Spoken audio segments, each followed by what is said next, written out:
नमस्कार विद्यार्थी मित्रांनो. आज आपण इयत्ता 11वीच्या इंग्लिश सिलेबसमधील लेसन 1.4 पिलर्स ऑफ डेमोक्रसी हा लेसन बघणार आहोत. पिलर्स ऑफ डेमोक्रसी मीन्स लोकशाहीचे स्तंभ. चला तर मग सुरुवात करूया आपल्या लेसनला.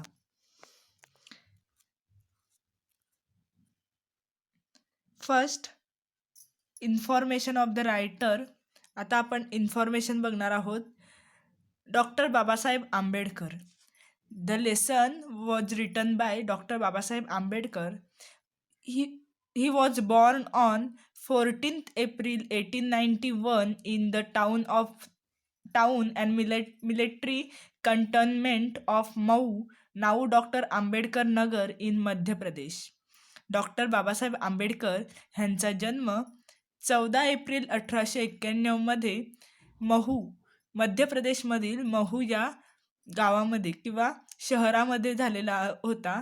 आता ते आंबेडकर नगर म्हणून ओळखले जाते. He got his degree from Elphinstone college Mumbai.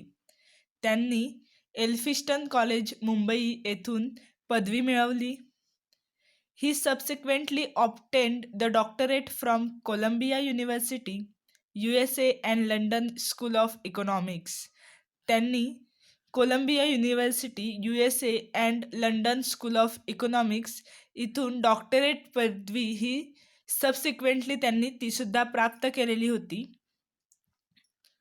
He was also assigned the big and challenging task of framing the Constitution of India in the capacity of chairman of the drafting committee. आणि म्हणूनच त्यांना constitution means की संविधान, भारताचे संविधान तयार करण्याची एक मोठी आणि आव्हानात्मक जबाबदारी ही डॉक्टर बाबासाहेब आंबेडकर यांच्यावर सोपवण्यात आलेली होती. He was awarded the Bharat Ratna posthumously for his dedication and commitment for the welfare of our country. आणि म्हणून त्यांना आपल्या भारत देशाचा भारतरत्न हा पुरस्कार देण्यात आलेला होता. Next, doctor Babasaheb Ambedkar has laid emphasis on the values of liberty, equality and fraternity. Doctor Babasaheb Ambedkar यांनी ह्या पिलर्स ऑफ डेमोक्रसीमध्ये आपल्याला त्यांनी जास्तीत जास्त फोकस हा लिबर्टी, इक्वॅलिटी अँड फ्रॅटर्निटी ह्या 3 तत्वांवर केलेला आहे. लिबर्टी मीन्स स्वातंत्र्य. इक्वॅलिटी म्हणजेच की समभाव, सर्व धर्म समभाव. And fraternity means common sense of brotherhood, की बंधुत्वाची भावना निर्माण करणे. According to him, these principles will make India a strong nation. आणि डॉक्टर बाबासाहेब आंबेडकर यांच्या मतानुसार की ही 3 तत्वे, इक्वॅलिटी, लिबर्टी अँड फ्रॅटर्निटी, ही 3 तत्वे आपल्या भारत देशाला मजबूत बनवतील किंवा आपलं जे राष्ट्र आहे ते राष्ट्र बलवान बनवण्यासाठी मदत करतील. He is of the view that hero worship is a sure road to degradation and to eventual dictatorship and the collapse of a nation. आणि पुढे डॉक्टर बाबासाहेब आंबेडकर म्हणतात की जी व्यक्तिपूजा आहे, विभूतीपूजा आहे, हा एक अधोगतीचा मार्ग आहे. जर आपण असं केलं तर कदाचित आपला देश जो आहे तो मागे येईल किंवा देशाला मागे पाडण्याचं काम करेल. म्हणून अंतिम मार्ग किंवा हुकुमशाही जे आहे आणि राष्ट्राचं पतन हे निश्चित आहे. जर आपण एखाद्या व्यक्तीची पूजा केली, विभूती पूजा केली, जसं राजकारणामध्ये लोक व्यक्तिपूजा करतात, तसे जर चालत राहिलं तर नक्कीच आपला देश, आपलं राष्ट्र हे राष्ट्राचे अधपतन किंवा पतनाच्या म्हणजेच काय की अधोगतीच्या मार्गावर राहील, असे त्यांचे मत होते. नेक्स्ट, आता आपण लेसनला सुरुवात करूयात. पिलर्स ऑफ डेमोक्रसी म्हणजेच लोकशाहीचे स्तंभ. If we wish to maintain democracy not merely in form but also in fact, what must we do. आता डॉक्टर बाबासाहेब आंबेडकर आपल्याला प्रश्न विचारतात की ही जी लोकशाही आहे, ही लोकशाही कशी आहे, तात्विक स्वरूपात किंवा फक्त वरवर दिसते, पण ही जर वस्तुस्थितीत न राहता ती जर आपण प्रत्यक्ष कार्यात उतरवली किंवा जर टिकवून ठेवायची असेल तर आपल्याला काय करावं लागेल? The first thing, in my judgment, we must do is to hold fast to constitutional methods of achieving our social and economic objects. आणि डॉक्टर बाबासाहेब आंबेडकर म्हणतात की माझ्या मते सर्वात पहिली गोष्ट आपण केली पाहिजे ती म्हणजे की सामाजिक आणि आर्थिक जे उद्दिष्टे आहेत, आपल्या देशाची जे सामाजिक आणि आर्थिक उद्दिष्टे आहेत ते उद्दिष्टे आपल्याला साध्य करायचे आहेत आणि ते साध्य करण्यासाठी आपल्याला फक्त घटनात्मक पद्धतीचा अवलंब करावा लागेल, ज्यामध्ये सर्वांसाठी समान कायदे, समान पनिशमेंट किंवा समान शिक्षा असेल, सर्वांना समभाव असेल, बंधुता असेल. हे तत्व जर आपण अवलंबिले तर आपण नक्कीच प्रगतीच्या मार्गावर जाऊ. When there was no way left for constitutional methods for achieving economic and social objectives, there was a great deal of justification for unconstitutional methods. आणि आर्थिक व सामाजिक ही जी उद्दिष्टे आहेत, ही उद्दिष्ट साध्य करण्यासाठी आपल्याला घटनात्मक पद्धती उपयोगात आणली पाहिजे. आणि जर का आपण घटनात्मक पद्धत वापरली नाही तर काय होणार की ज्या काही गुन्हेगारीचे प्रमाण आहे किंवा घटनाबाह्य पद्धती आहेत किंवा काही जणांच्या हक्कावर गदा येऊ शकते, काही जणांचे अधिकारांवर बंधनं येऊ शकतात, अशा मोठ्या प्रमाणावर घटनाबाह्य पद्धतींचे समर्थन केले जाऊ शकते. But where constitutional methods are open, there can be no justification for these unconstitutional methods. परंतु जिथे संविधानात्मक पद्धती खुल्या होतात किंवा जिथे घटनात्मक पद्धती असते तिथे कोणत्याही प्रकारे घटनाबाह्य किंवा संविधानाला न पटणारं किंवा संविधानात लिहिलेलं नसेल तर त्याविरुद्ध न जाणे अशा काही घटना घडू शकत नाहीत. These methods are nothing but the grammar of anarchy and the sooner they are abandoned the better for us. आता अनार्की मीन्स काय दिलेलं आहे की a state of disorder due to the absence of non recognization of controlling system. म्हणजेच की अनागोंदी किंवा जिथे आर्थिक आणि सामाजिक काही उद्दिष्टे असतात, ती उद्दिष्टे जर साध्य करायची असेल तर आपल्याला घटनात्मक पद्धत अवलंबावी लागेल. आणि जर का कोणी संविधानाच्या पद्धतीने चालण्याचा प्रयत्न न करता इतर वाईट मार्गाने किंवा जी काही अराजकता असते किंवा अनागोंदी असते तशा पद्धतीची घटनाबाह्य पद्धत जर वापरली तर अशा प्रकारची अनागोंदी निर्माण होते. त्यामुळे काय होते की जितक्या लवकर बाद होतील तितक्या लवकर ते आपल्या हिताचे असते.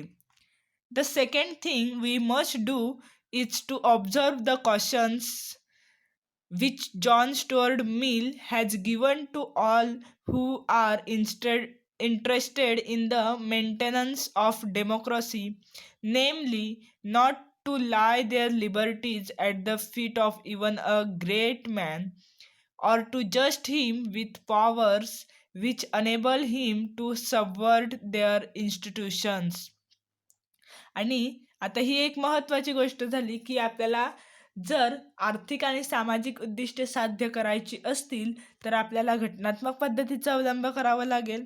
आणि दुसरी गोष्ट की जॉन स्टुअर्ट मिल यांनी जे लोकशाहीचा सांभाळ करू इच्छितात त्यांच्यासाठी एक महत्त्वाच्या सावधगिरी कोणती आहे ती सांगितलेली आहे की कोणीही व्यक्ती कितीही महान असली किंवा कितीही महान असो पण तिच्या चरणावर आपले स्वातंत्र्य गहाण न ठेवणे.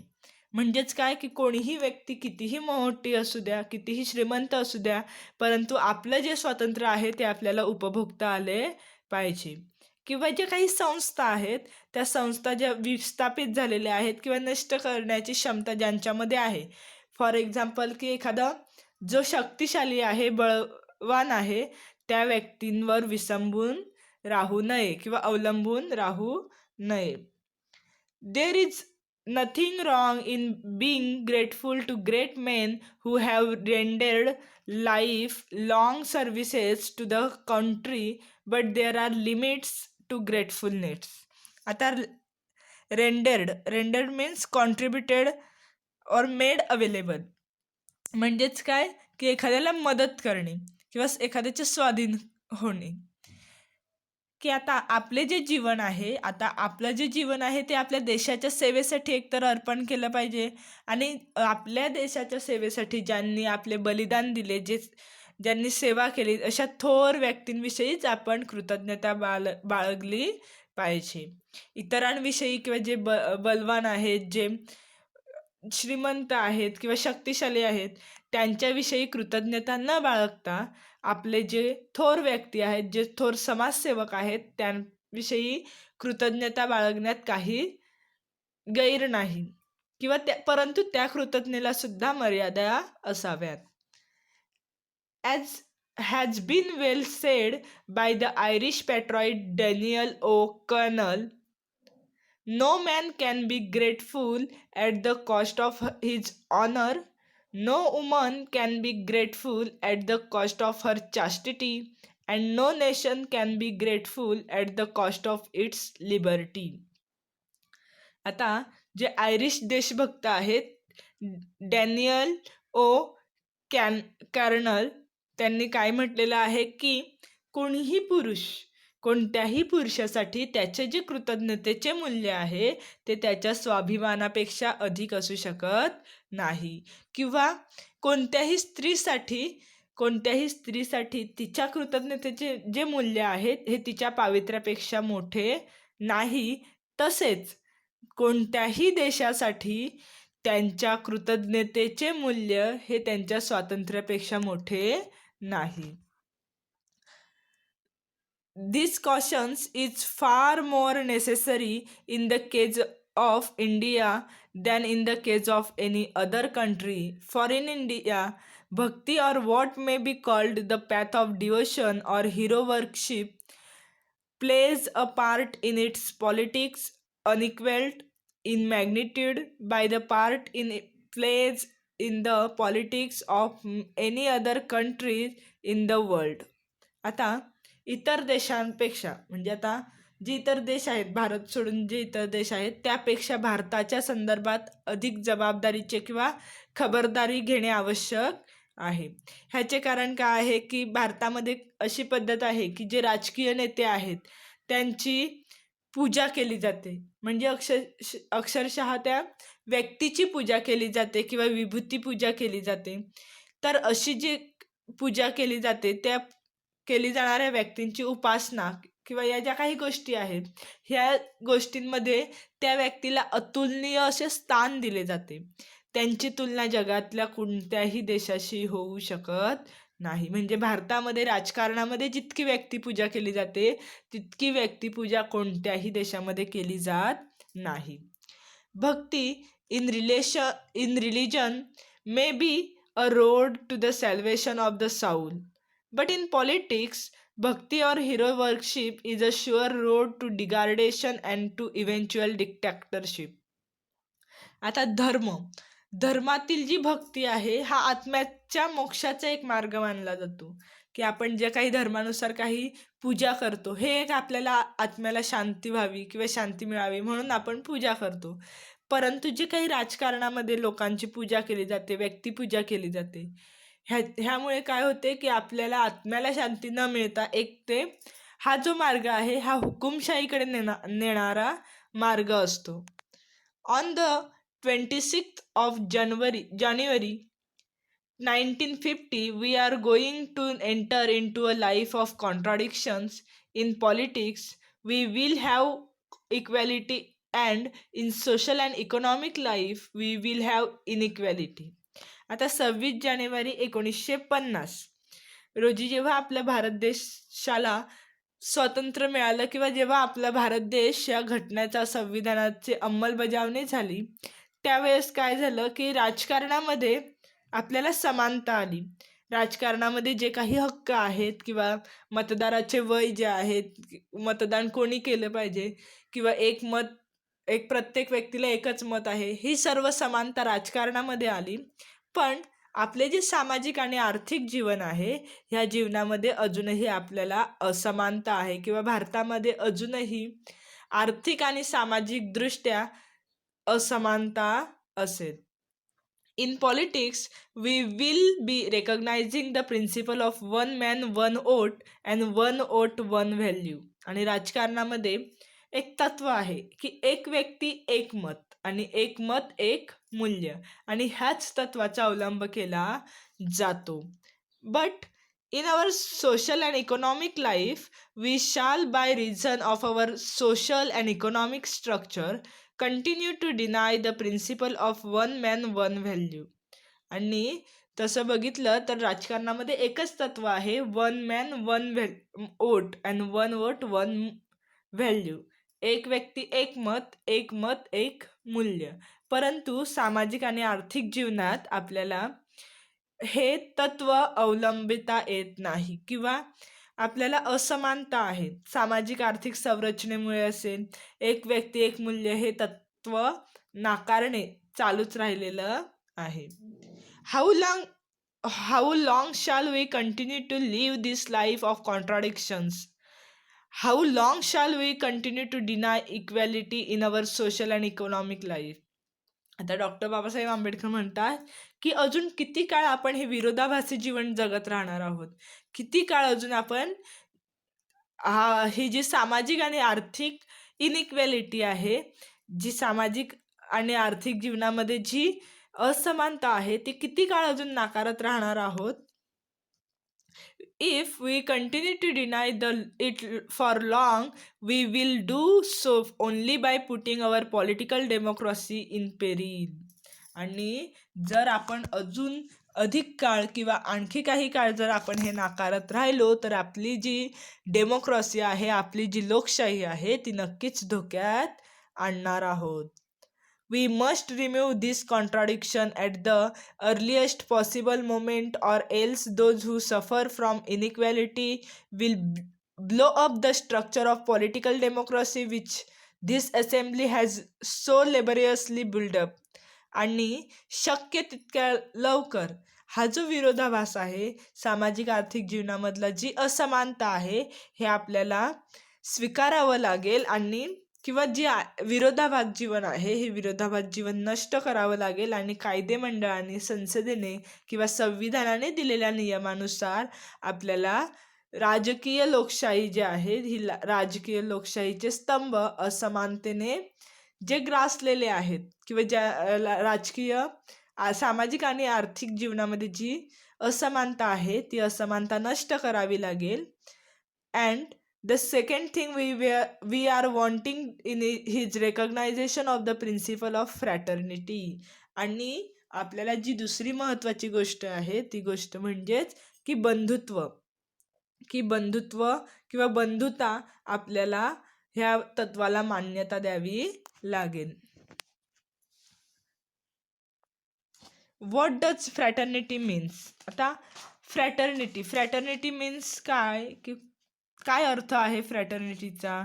तर फ्रॅटर्निटी बंधुत्व म्हणजे काय? Fraternity means a sense of common brotherhood of all Indians, if Indians being one people. It is the principle which gives unity and solidarity to social life. आता फ्रॅटर्निटी मीन्स काय सांगितलेलं आहे? बंधुता. पण बंधुता म्हणजे काय किंवा बंधुत्व म्हणजे काय? तर बंधुत्वाचा खरा अर्थ होतो की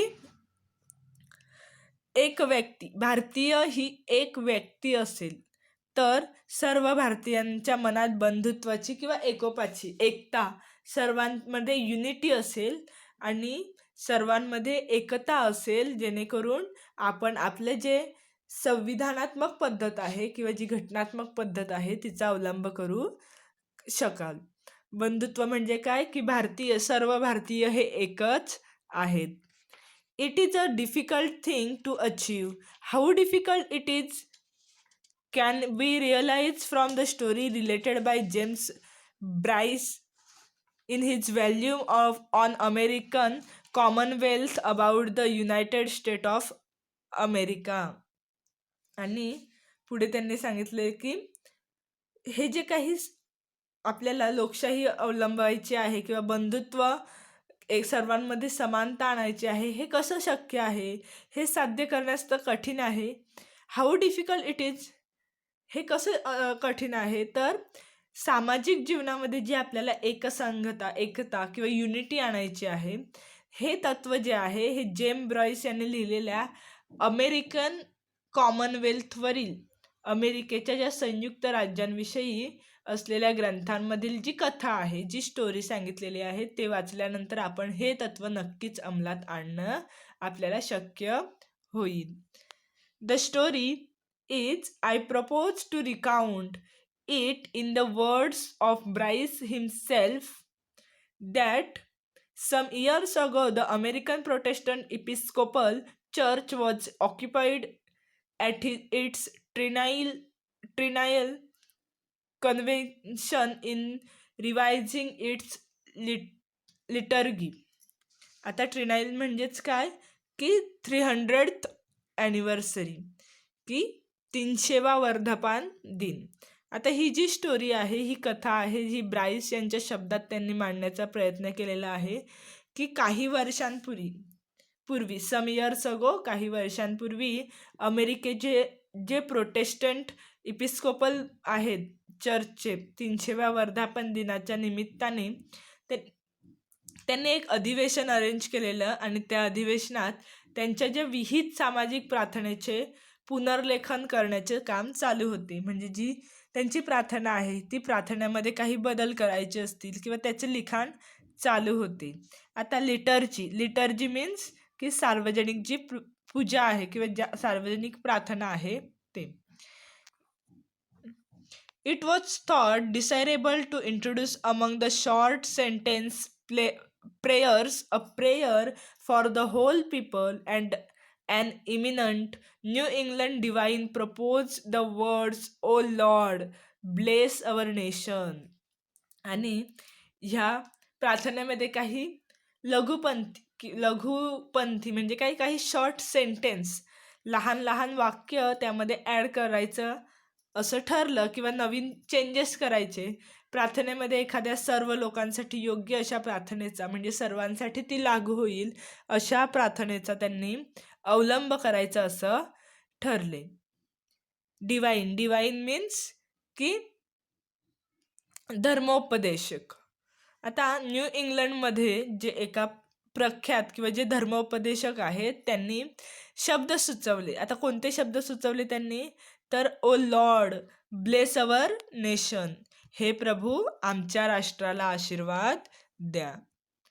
Accepted one afternoon on the spur of the moment, the sentence was brought up next day for reconsideration when so many objections were raised by the laity to the word nation as importing too definite a recognition of national unity that it was dropped, and instead there were adopted the words, "O Lord, bless this United states." आणि पुढे त्या दुपारी, म्हणजेच ज्या दिवशी त्यांनी जे शब्द सुचवले त्या दुपारी ही जे काही शब्द आहेत ते तात्काळपणे स्वीकारले गेले. आता on the spore of the moment म्हणजे काय, उत्स्फूर्तपणे मोठ्या उत्साहाने ते शब्द किंवा ते वाक्य हे ॲक्सेप्ट केले, स्वीकारले गेले. परंतु दुसऱ्या दिवशी काय झालं की ते पुनर्विचारासाठी मांडले गेले. आणि त्यावेळेला जेव्हा ते पुनर्विचारासाठी मांडले तेव्हा अनेक व्यक्तींनी राष्ट्र या शब्दावर आक्षेप घेतला किंवा त्याच्यावर काय केलं त्यांनी की ऑब्जेक्शन घेतलं. आता राष्ट्र या शब्दातून ते म्हणतात की राष्ट्रीय एकात्मतेचा अर्थ येतो, की डायरेक्ट कसला अर्थ येतो की राष्ट्रीय एकात्मता. आणि तसं होत असल्याने किंवा राष्ट्रीय एकात्मतेचा अर्थ येत असल्याने तो शब्द त्यांनी काढून टाकण्यात आला आणि त्याऐवजी कोणते शब्द वापरले, तर ओ lord bless this United states, हे प्रभू या अमेरिकेच्या संयुक्त राज्यांना आशीर्वाद द्या. आणि अशा प्रकारचे ते शब्द किंवा ते वाक्य स्वीकारले गेले. There was so little solidarity in the USA at the time when this incident occurred that the people of America did not think that they were a nation. आणि ही सर्व घटना ज्या वेळेला घडली त्यावेळेला अमेरिकेच्या संयुक्त राष्ट्रांमध्ये ऐक्याची भावना फार कमी होती. म्हणजे की ते एक आहेत, त्यांच्यामध्ये एकात्मतेची भावना कमी होती. आणि त्यामुळे हे अमेरिकन लोकांना ते सर्वजण एक राष्ट्र आहेत असं वाटत नव्हतं. आणि म्हणूनच त्यांनी ते जे सेंटेन्स आहे, O lord bless our nation, change करून त्यांनी काय केलं की O lord bless this United States, अशा प्रकारचे चेंजेस त्या सेंटेन्समध्ये करण्यात आले. If the people of the United States could not feel that they were a nation, how difficult it is for Indians to think that they are a nation.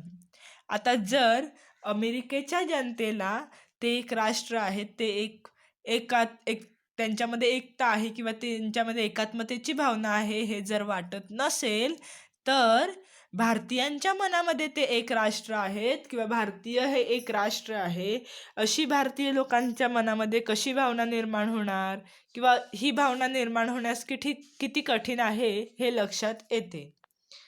I remember the days when politically minded Indians resented the expression the people of India.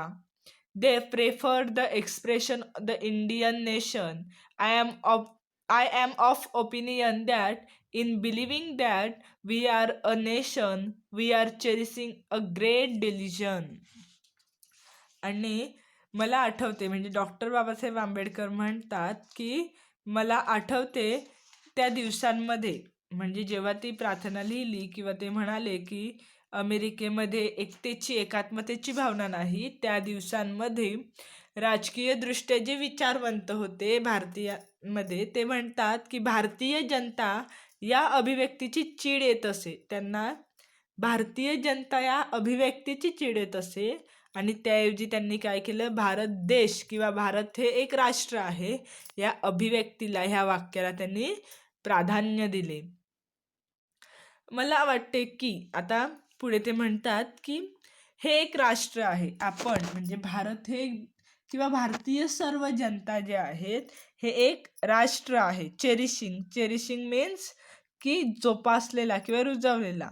हा प्रत्येक भारतीयाच्या मनामध्ये हे रुजलं पाहिजे की आपण एक राष्ट्र आहोत.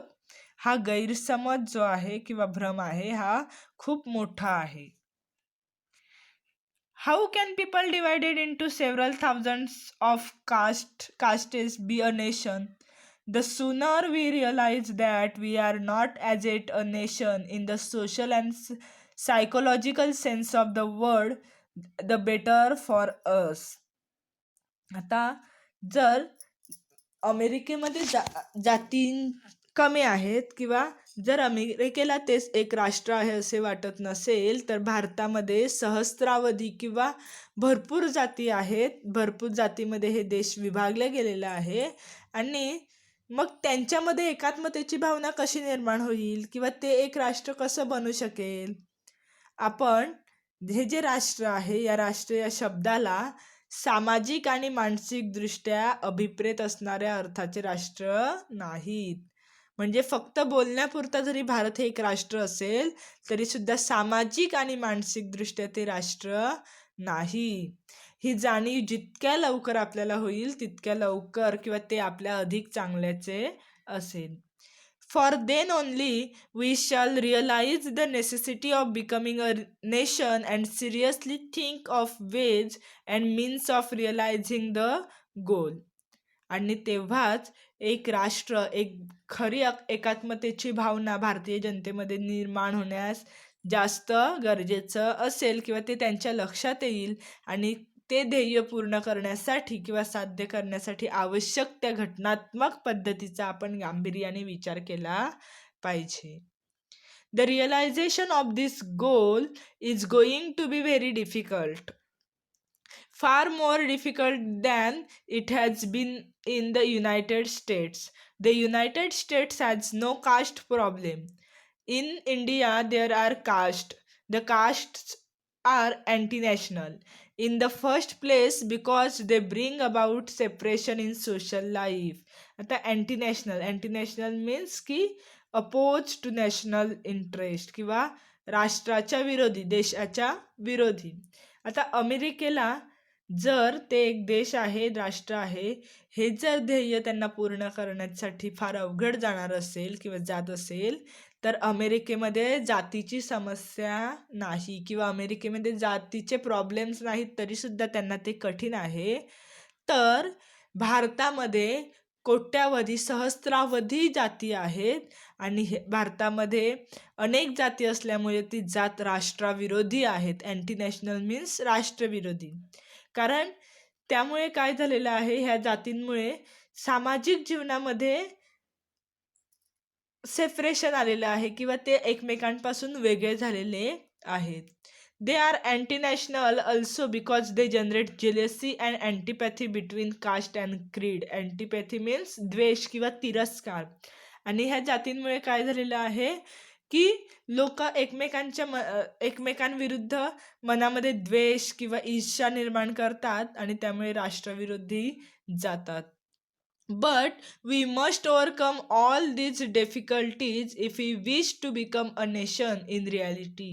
परंतु जर आपल्याला राष्ट्र हे वास्तवात आणायचं असेल किंवा राष्ट्र उदयास आणायचे असेल अशी जर इच्छा असेल तर आपल्याला ह्या सर्व अडचणींवर मात केली पाहिजे. For fraternity can be a fact only when there is a nation. Without fraternity, equality and liberty will be no deeper than cost of paint. आता बंधुत्व वास्तवात तेव्हाच येऊ शकते, म्हणजे फ्रॅटर्निटी कधी आपण अस्तित्वात आणू किंवा कधी त्याची अंमलबजावणी होईल तर जेव्हा एक राष्ट्र अस्तित्वात असेल. जर राष्ट्र अस्तित्वात असेल तर बंधुता नक्कीच येईल किंवा बंधुत्व नक्कीच वास्तव्यात येईल. Without fraternity, equality and liberty will be no deeper than cost of paint. आणि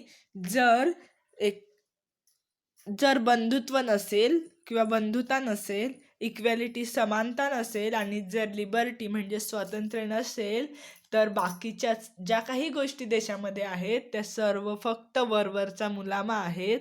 परंतु जर आपल्याला हे जर सिद्ध करायचं असेल किंवा लोकशाही टिकवायची असेल तर आपल्याला घटनात्मक किंवा संविधानात्मक पद्धतीचा अवलंब केला पाहिजे.